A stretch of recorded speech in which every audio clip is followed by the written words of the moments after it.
Class में पढ़े थे कि रैंडम सैम्पलिंग जो है, ये सैम्पलिंग जो है उसके भी 2 टाइप्स होते हैं, एक होता है रैंडम सैम्पलिंग और दूसरा होता है नॉन रैंडम सैम्पलिंग। ठीक है, तो सबसे पहले रैंडम सैम्पलिंग को फर्दर जो डिवाइड करेंगे तो वो क्या होगा, उसके भी फर्दर डिवाइड करने पे भी 2 पार्ट्स होंगे, एक होगा सिंपल रैंडम सैम्पलिंग और दूसरा होगा हमारा कि restricted random sampling. Simple random sampling को अनरिस्ट्रिक्टेड रैंडम सैम्पलिंग भी बोलते हैं। ठीक है, सिंपल रैंडम सैम्पलिंग जो है वो अनरिस्ट्रिक्टेड भी होता है, अनरिस्ट्रिक्टेड होता है।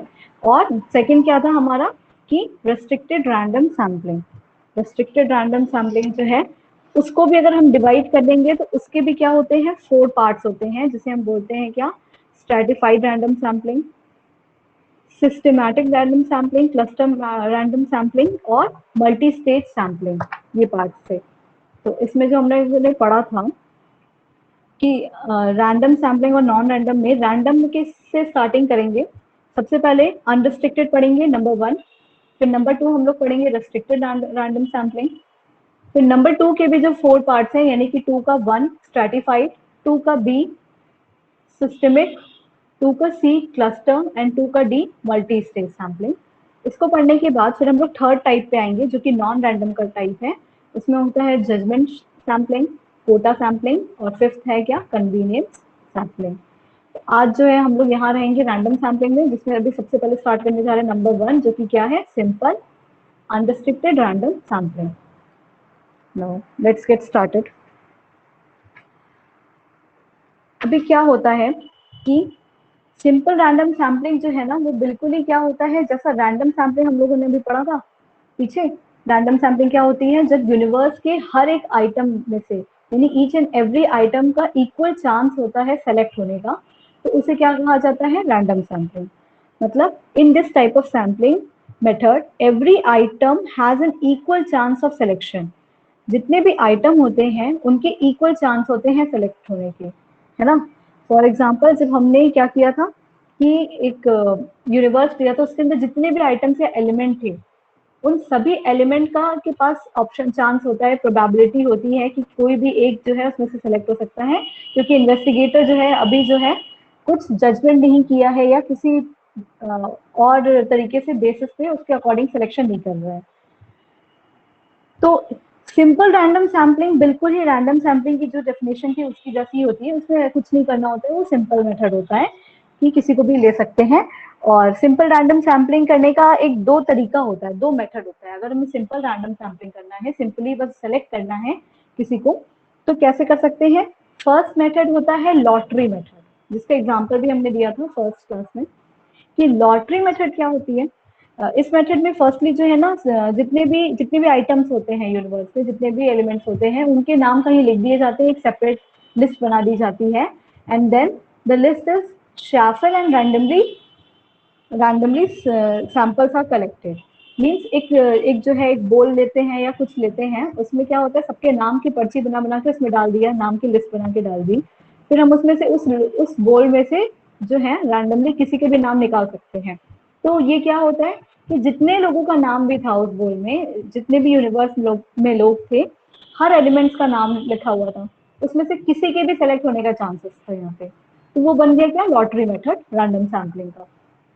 ठीक है, नेक्स्ट होता है सिंपल, इसी में ही एक लॉटरी मेथड हो गया, और दूसरा मेथड है जिसे हम बोलते हैं क्या, टेबल ऑफ रैंडम नंबर्स, या इसे और अदर नाम से बोलते हैं use of random number table, use of random number table. अब इसमें क्या किया जाता है ना, इस मेथड में क्या किया जाता है कि the samples are arrange in form of tabular presentation and items are selected from this table randomly. जो जो हमारे सैंपल्स थी, जैसे उसमें क्या किया था कि सबके नाम लिख के, पर्ची लिख के एक बोल में डाल दी गई थी, और उस बोल में से हम लोग रैंडमली किसी का नाम लिख के निकाले। उसी तरीके से इसमें ऐसे नहीं किया जाता है, इसमें क्या किया जाता है, टेबल एक फॉर्म किया जाता है, एक टेबल बनाया जाता है, टेबल रोज एंड कॉलम्स के साथ एक टेबल हम अगर उसमें ड्रॉ करते हैं, है ना, ऐसा कुछ एक टेबल बनता है रोज एंड कॉलम्स के साथ, और हर एक टेबल में, हर एक ब्लॉक में क्या होता है, नंबर्स को जो है रैंडम लिख दिया जाता है, जितने भी लोग रहते हैं, जितने भी आइटम्स रहते हैं उनके मेंशन कर दिया जाता है। फिर इन टेबल में से रैंडमली किसी को भी पिक कर लिया जाता है, तो ये मेथड क्या होता है, use of random number table. ठीक है, इसमें एक बहुत ही पॉपुलर टेबल, रैंडम टेबल है जिसे हम बोलते हैं टिपेट्स रैंडम नंबर। क्या बोलते हैं, टिपेट्स रैंडम नंबर टेबल। इस मेथड में ये टेक्निक यूज की जाती है जिसे बोलते हैं टिपेट्स रैंडम नंबर टेबल। ठीक है, ये क्या था, ये था सिंपल रैंडम सैम्पलिंग के निकालने का तरीका। उसको भी जो है दो तरीके से निकाल सकते हैं, पहला हो गया लॉटरी मेथड और दूसरा हो गया क्या, use of random number table. ये दो हो गए। इसके कुछ मेरिट्स लिखे हुए हैं और डीमेरिट्स हैं। ये सिंपल रैंडम सैम्पलिंग के मेरिट और डीमेरिट में देखते हैं क्या क्या लिखा हुआ है कि नो चांस ऑफ बायसनेस। हाँ बिल्कुल, ऑब्वियसली अगर हमने रैंडम सैम्पलिंग ली है, सिंपल रैंडम सैम्पलिंग, इसका मतलब है कि जो भी हमने लॉटरी मेथड में यूज किया था, नाम निकाला था, तो उसमें बायस कैसे हो सकते हैं, हमें पता ही नहीं है कि किस वाले पर्ची पे किस वाले पर्सन का नाम लिखा हुआ है, किस वाले आइटम को मेंशन किया गया है, ये कहाँ पे टेबल में क्या चीजें मेंशन है। तो रैंडमली हम बस किसी को भी जो है पिक कर लेते हैं बिना सोचे समझे, तो वो क्या हो गया, इसमें बायसनेस का कोई चांस नहीं होता है। और it is based on probability. Probability क्या, जब चांसेस की बात आ रही है तो हम बोल सकते हैं हाँ ये प्रोबेबिलिटी पे बेस होता है, और इसमें एक्यूरेसी होने के चांसेस भी सही होते हैं। ठीक है, डीमेरिट क्या लिखेंगे रैंडम सैम्पलिंग का, कि this is unsuitable for small sampling. Small sampling के लिए अनसुटेबल है। अब ऐसा क्यों बोल रहा है, क्योंकि जब हमारा जो यूनिवर्स है ना, जो हमारा यूनिवर्स होता है, अगर उसकी एरिया बहुत छोटी है और उसमें सिर्फ जो है 10-5 लोग हैं, 5 या मान लेते हैं 10 या 20 पीपल ही हैं, तो उस 10 या 20 लोगों में क्या करेंगे हम, कि सैम्पलिंग मेथड चूज करेंगे। तो उसमें तो हम चाहे तो एक एक इंडिविजुअली का भी डेटा निकाल सकते हैं ना, डेटा कलेक्शन करने के लिए। उसमें ऐसा जरूरी नहीं होता है कि हमें क्या करना पड़ेगा कि बहुत सारे लोग हो गए हैं तो चलो 2-4 को लेते हैं, बाकी लोगों को छोड़ देते हैं। नहीं, जहाँ पे सैम्पलिंग जो है स्मॉल एरिया होती है, यूनिवर्स एरिया कम होती है, उस केस में क्या किया जाता है कि उस केस में हम कम से कम लोग रहते हैं तो सारे लोगों को ही हम लोग क्या करते हैं, उनके डेटा निकालते हैं, ना कि हम सैम्पलिंग मेथड यूज करते हैं। ठीक है, इसलिए ये उसका एक डीमेरिट हो गया कि उस वाले मेथड में ये काम नहीं करता है। और ऑब्वियसली अगर हम पर्टिकुलरली एक एक पर्सन का जो है चिट बना के नाम लिखेंगे और उन्हें उसका कलेक्ट करेंगे, या एक एक लोगों का बैठ के टेबल बनाने जाएंगे जितने भी एलिमेंट्स हैं उनका, तो ये टाइम कंज्यूम करेगा। इसलिए कह सकते हैं कि ये मेथड क्या होता है, थोड़ा टाइम कंज्यूमिंग भी होता है। ये बात समझ में आई सबको? Yes ma'am. Yes ma'am. Okay, फिर ना सिंपल रैंडम सैम्पलिंग यानी अनरिस्ट्रिक्टेड के बाद हम लोगों ने दूसरा पढ़ा था जिसका नाम था क्या, restricted random sampling. Restricted random sampling के अंदर हमें ये 4 चीजें पढ़नी है। स्ट्रैटिफाइड पहला था, स्ट्रैटिफाइड से स्टार्ट करते हैं। It is applied in the particular situation when the population of heterogeneous characteristics, जहाँ पे हेट्रोजीनियस टाइप की पॉपुलेशन होते हैं। ये हेट्रोजीनियस मतलब पता है ना क्या होता है, कि यानी एक जैसे सिमिलर पॉपुलेशन नहीं है, अलग अलग अलग टाइप के लोग हैं, जो एलिमेंट्स हैं वो डिफरेंट डिफरेंट टाइप्स के हैं, तो उसे हम बोलते हैं क्या, हेट्रोजीनियस। और इट हैज 4 टाइप्स। देखते हैं कौन कौन से 4 टाइप्स हैं। फर्स्ट वाला यही था क्या हमारा, कि stratified random sampling. Stratified random sampling, इस मेथड में क्या किया जाता है कि सबसे पहले फर्स्टली हम लोग क्या करते हैं, जो पूरी हमारी इंटायर पॉपुलेशन है, पूरे इंटायर पॉपुलेशन को हम क्या करते हैं, स्ट्रैटाज में डिवाइड कर देते हैं, है ना। स्ट्रैटा का मतलब होता है ग्रुप में, स्ट्रैटिफाइड का मतलब है कि सबसे पहले पूरे इंटायर पॉपुलेशन को स्ट्रैटा बना के यानी ग्रुप बना के डिवाइड कर दीजिए। Then we select items from each strata with the help of the sampling method. देखो क्या करना है इसमें, सबसे पहले जो है हम अपने जो पूरे यूनिवर्स है ना, इसमें जितने भी एलिमेंट्स हैं हमारे, अलग अलग अलग अलग एलिमेंट्स हैं मान लेते हैं।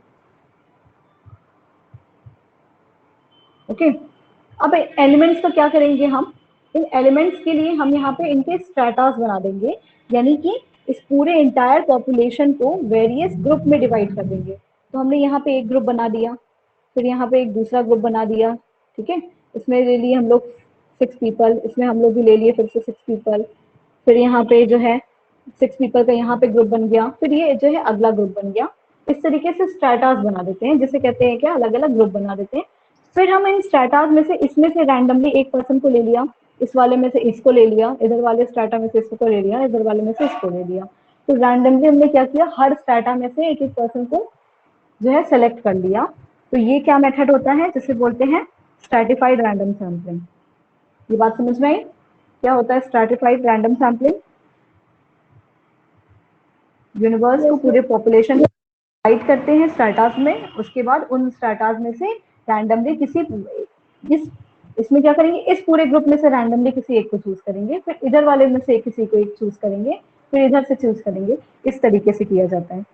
तो इसके मेरिट क्या लिखा हुआ है कि this method covers diverse characteristics of the people. इसका क्या मतलब है कि जैसे कि हमने देखा था ना कि जो नॉन रैंडम सैम्पलिंग मेथड होता है ना, उसके अंदर जब हेट्रोजीनियस टाइप के कैरेक्टरिस्टिक्स होते हैं आइटम्स के, यानी एक जैसे नहीं, डिफरेंट डिफरेंट, तो वही बोल रहा है कि जब हमारा कैरेक्टरिस्टिक्स जो है आइटम्स का डाइवर्सिफाई होगा, यानी अलग अलग कैरेक्टरिस्टिक्स के लोग होंगे, तो उनका उनके कैरेक्टरिस्टिक्स के अकॉर्डिंग उनका स्ट्रैटा बनाना, ग्रुप बनाना, और उसके बाद उसमें से एक एक लोगों को निकालना, ये मेथड जो है तब बहुत अच्छा होता है। कि अगर ज्यादा कैरेक्टरिस्टिक्स के टाइप के आइटम्स हैं या एलिमेंट्स हैं, तो हमें ये वाला मेथड जो है पर्टिकुलरली यूज करना चाहिए। ठीक है, उसके बाद बोल रहा है नेक्स्ट कि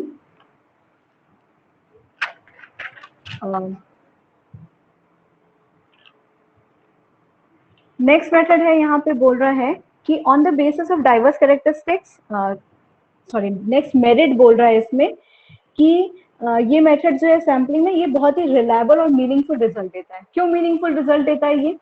मीनिंगफुल रिजल्ट इसलिए देता है ना, क्योंकि जब हमने क्या किया, अपने जो जो अलग अलग कैरेक्टरिस्टिक्स के आइटम्स थे, उनके अलग अलग स्ट्रैटा बना लिए थे, और हर टाइप के कैरेक्टरिस्टिक्स में से हर लोगों को सेलेक्ट कर लिया गया था। इसका मतलब है हम लोग पॉपुलेशन के हर तरह के लोगों का जो है सैंपल में या डेटा को कलेक्ट किए हैं, इसका ये मतलब होता है। अब इसके डीमेरिट्स में देखते हैं कि कुछ डीमेरिट्स में पॉइंट लिखे हुए हैं कि इसमें ये जब हमें ग्रुपिंग करना पड़ता है, यानी स्ट्रैटा बनाना पड़ता है, तो काफी ये टाइम कंज्यूम करता है ना। और जो चीजें टाइम कंज्यूम करती है, वो चीजें क्या हो जाती है, थोड़ी एक्सपेंसिव भी हो जाती है, क्योंकि उन्हें बनाने में थोड़ा पैसा भी लगेगा और टाइम भी लगेगा। जैसे जितना ज्यादा टाइम देंगे किसी चीज के लिए, उतना ज्यादा वो एक्सपेंसिव होती जाएंगी। और इसमें क्या होता है कि जो साइज ऑफ स्ट्रैटा है, यानी कि कितने बड़ा ग्रुप होना चाहिए, कितना होना चाहिए, इसको बनाने में क्या है, डिफिकल्टी होती है। साइज ऑफ स्ट्रैटा बनाने में डिफिकल्टी होती है, तो ये इसका ड्रॉबैक हो गया इस मेथड का।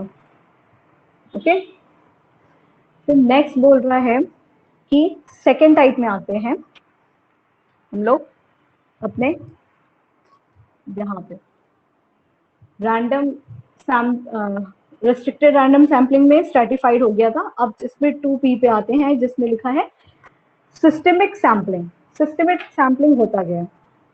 सिस्टमिक सैम्पलिंग का मतलब है कि according to this method, units of the population are numerically, geographically and alphabetically arranged. Every nth item of the numbered item is selected as a sample। देखो इस मेथड में क्या कह रहा है ना, कि जो हमने सैंपल लिए हुए थे,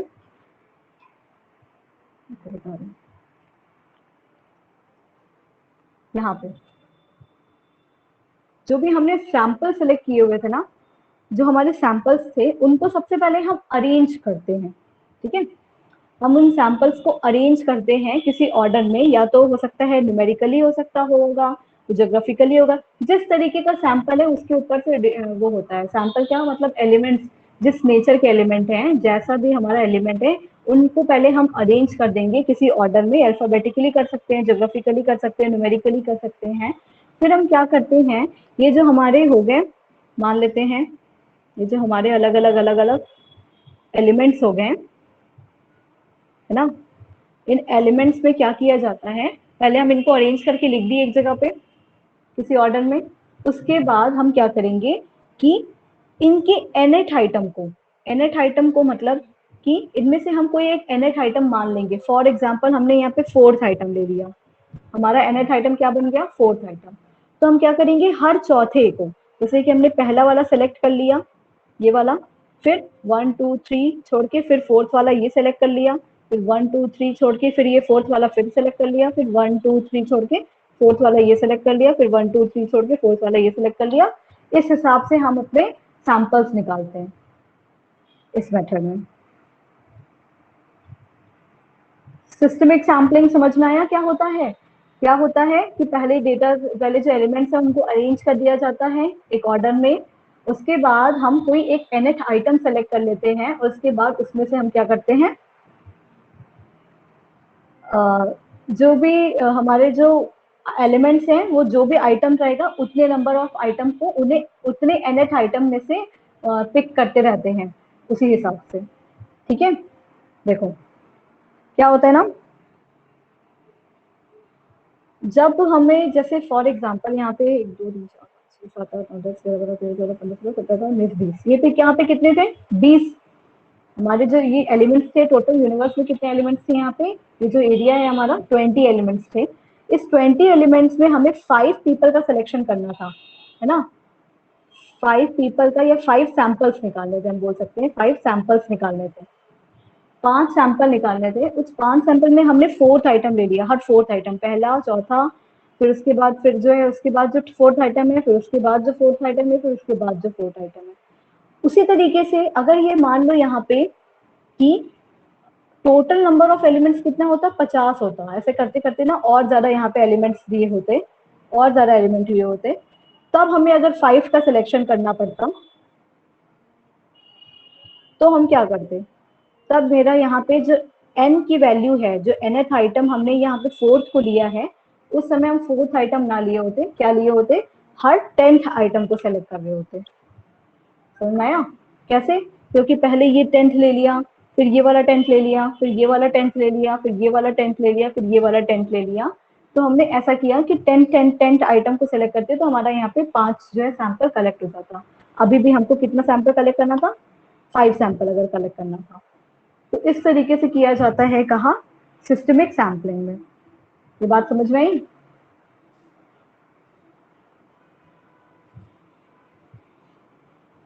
इसमें कुछ पूछना है? इसके मेरिट देखते हैं सिस्टमिक सैम्पलिंग के। अच्छा, सिस्टमिक सैम्पलिंग को एक और नाम से पुकारा जाता है, इसको इसको बोला जाता है क्वासी रैंडम सैम्पलिंग, इसका अदर नेम है, बस याद रखने के लिए जानना है कि सिस्टमिक सैम्पलिंग को क्वासी रैंडम सैम्पलिंग भी कहते हैं, क्योंकि हम उसमें nth टर्म एक बना देते हैं और उसी के हिसाब से नंबर को सिलेक्ट करते हैं, सैंपल को सिलेक्ट करते हैं। क्वासी रैंडम सैम्पलिंग ये लिखा हुआ। इसके मेरिट क्या हो सकते हैं? ये बहुत ही सिंपल मेथड होता है, क्योंकि सिंपली हमने बस नेम बना दिया कि हर चौथा आइटम जो रहेगा उसको सेलेक्ट कर लेंगे, कोई दिक्कत नहीं है। और ये मेथड जो है किसमें कोई पर्सनल बायसनेस का चांस नहीं होता है कि मेरा मन नहीं होगा तो चलो हम फोर्थ को ना करके थर्ड वाले को कर लेते हैं क्योंकि वो बहुत अपीलिंग इन्फॉर्मेशन देगा, ऐसा कुछ नहीं है। इसमें जो भी हमने डिसाइड कर लिया होता है एनएट आइटम उसी के अकॉर्डिंग करते हैं, तो उसमें पर्सनल बायसनेस का चांस बहुत नहीं होता है, कम हो जाता है। ठीक है, पर इसके डीमेरिट ये होते हैं ना, इस मेथड का कुछ डीमेरिट होता है, और डीमेरिट ये होता है कि इसमें जो आइटम्स होते हैं पॉपुलेशन के उसको इक्वल चांस नहीं मिलता है। उसमें जो सारे आइटम है, क्योंकि हमने पहले ही डिसाइड कर लिया हम सिर्फ अपने 10th आइटम को ही सेलेक्ट करेंगे, तो इन लोगों का तो चांस ही खत्म हो गया, ये सारे एलिमेंट्स का चांस ही खत्म हो गया, इनको तो मौका ही नहीं मिलेगा, क्योंकि पता है कि सिर्फ 10th वाला ही सेलेक्ट होने वाला है, या पता है सिर्फ फोर्थ वाला ही सेलेक्ट होने वाला है, तो बाकी को तो चांस ही नहीं मिला। तो ये एक इसका डीमेरिट होता है कि हर आइटम को, ईच आइटम्स को जो है इक्वल चांसेस नहीं मिलता है सेलेक्ट होने का। और दूसरी बात ये हो गई कि अगर होमोजीनियस टाइप के, मान लो हमने जो nth आइटम लिया है और उस nth आइटम में एक से एक ये जो 10th वाले हैं ये सारे एक जैसे निकल गए, और बाकी लोग इधर यहाँ पे जो है अलग अलग कैरेक्टरिस्टिक्स के डाइवर्सिफाई टाइप के लोग थे ना, मतलब डिफरेंट टाइप के लोग थे, लेकिन यहाँ पे 10th में सारे एक जैसे निकल गए बाई चांस, अगर ऐसा हो गया, इसका मतलब है हमारा जो सैंपल में कलेक्शन हुआ डेटा का वो तो बिल्कुल गलत हो गया। फॉर एग्जाम्पल, अगर हम मान लो वेट के हिसाब से सिलेक्शन कर रहे हैं ना, कितने वेट के लोग हैं, कितने वजन के लोग हैं, तो इसकी इसकी वेट भी बहुत कम थी, ये भी कम वेट का था, ये भी कम वेट का था, ये भी कम वेट का था, और ये भी कम वेट का था, लेकिन यहाँ पे ज्यादा वेट के 3 4 लोग थे, यहाँ पे ज्यादा वेट के लोग थे, यहाँ पे ज्यादा वेट के लोग थे, इनका तो सिलेक्शन ही नहीं हो पाया। तो हमारे जो रिजल्ट निकल के आएगा, कंक्लूजन निकल के आएगा, उसमें यही पता चलेगा कि पूरे यूनिवर्स में सिर्फ कम वेट के लोग हैं, ज्यादा वेट के लोग नहीं हैं। यही तो इन्फॉर्मेशन निकल के आएगी, जो कि गलत है ना। इसीलिए ये मेथड जो है होमोजीनियस अगर हो जा पॉपुलेशन हो जाती है तो ये मेथड जो है उस पर्पज से काम नहीं करता, वहां पे ये मेथड जो है सुटेबल नहीं होता है। बात समझ में आई?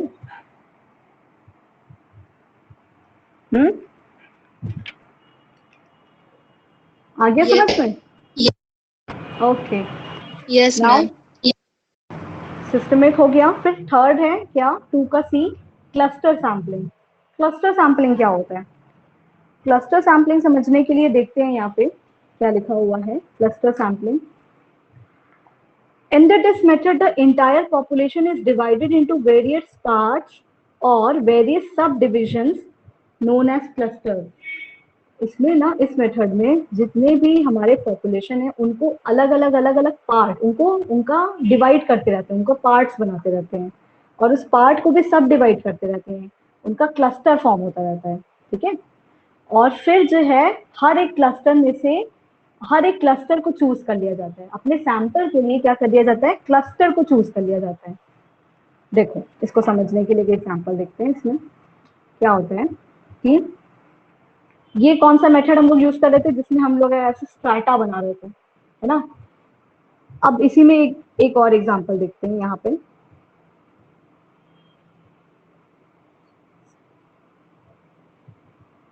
ठीक है, अब यहाँ क्या करेंगे, यहाँ हम क्लस्टर बनाएंगे।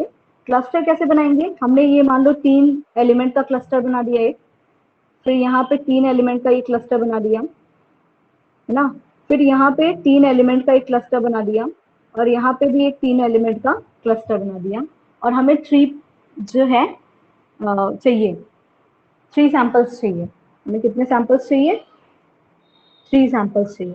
तो हम क्या करेंगे, इस क्लस्टर बना दिए, यहाँ पे हमने स्ट्रैटा बनाया था। क्या बनाया था? स्ट्रैटा बनाया था, और यहाँ पे हमने क्लस्टर बनाया है। अब इस वाले मेथड में क्या होता है ना, क्लस्टर मेथड में, कि पूरे के पूरे इनमें से कोई एक क्लस्टर चूज कर लेंगे, क्योंकि हमें 3 सैंपल चाहिए था। तो एक क्लस्टर में हमने देखिए कितने एलिमेंट है, 3 एलिमेंट है ना। तो हमने रैंडमली कोई एक क्लस्टर चूज कर लिया। फॉर एग्जाम्पल हमने रैंडमली ये पहला वाला जो है क्लस्टर चूज कर लिया। तो ये जो पूरा क्लस्टर है, ये जो क्लस्टर है, इसके 3 एलिमेंट है, यही हमारे सैंपल हो जाएंगे। बात समझ में आई? इस मेथड में, क्लस्टर मेथड में और स्ट्रैटा मेथड में ये डिफरेंस होता है कि जब हम इसमें ग्रुप्स को डिवाइड करते हैं अलग अलग स्ट्रैटा बना के, उस हर एक स्ट्रैटा में से एक देखो, हर एक स्ट्रैटा में से एक को चूज किया, है ना। यहाँ पे एक को चूज किया, फिर यहाँ पे एक को चूज किया था, फिर यहाँ से एक को चूज किया था, फिर यहाँ से एक को चूज किया था, ऐसा किया था। लेकिन क्लस्टर मेथड में, क्लस्टर मेथड में क्या करते हैं, पूरे के पूरे एक क्लस्टर को ही चूज कर लेते हैं रैंडमली। कोई भी क्लस्टर हो सकता है यही चूज कर लेते हैं। इसके अंदर भी 3 एलिमेंट है, हमें 3 सैंपल चाहिए था कोई, और हमने 3 का एलिमेंट्स लेके क्लस्टर बना दिया था, तो कोई भी एक क्लस्टर ही चूज कर लिया। तो ये हो जाता है कौन सा मेथड? Cluster method.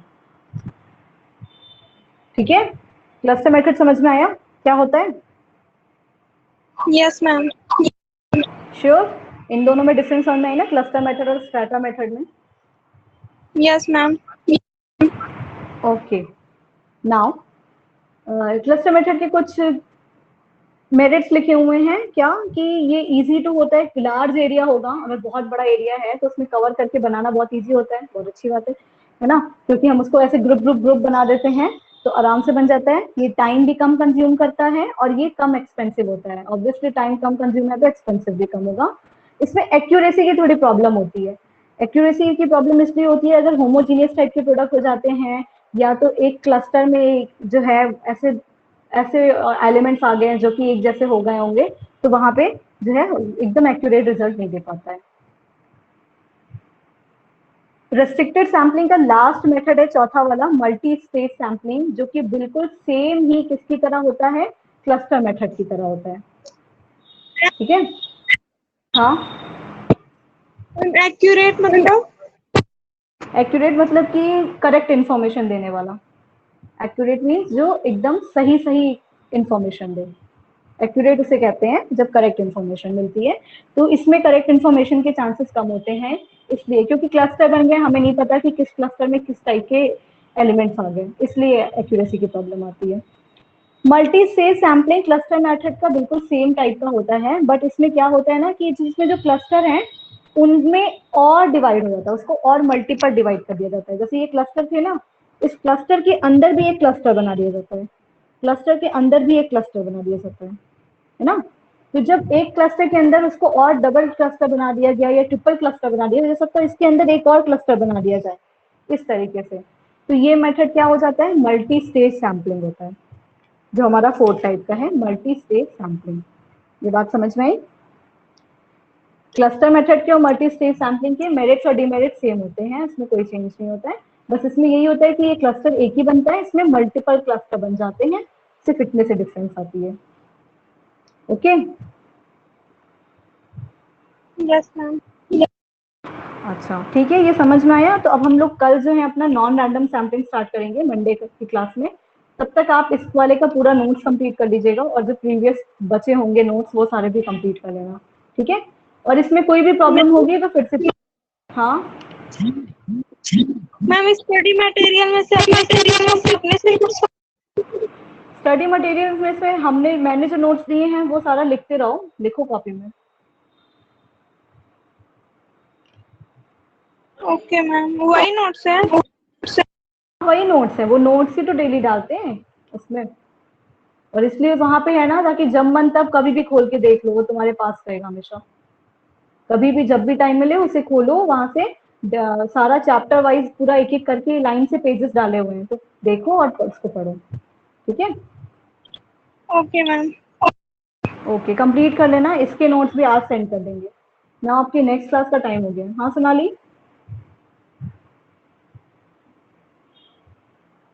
चलो फिर क्लास ओवर करते हैं। जो प्रॉब्लम होगी वो ग्रुप में मैसेज कर देना या मेरे पास मैसेज कर देना।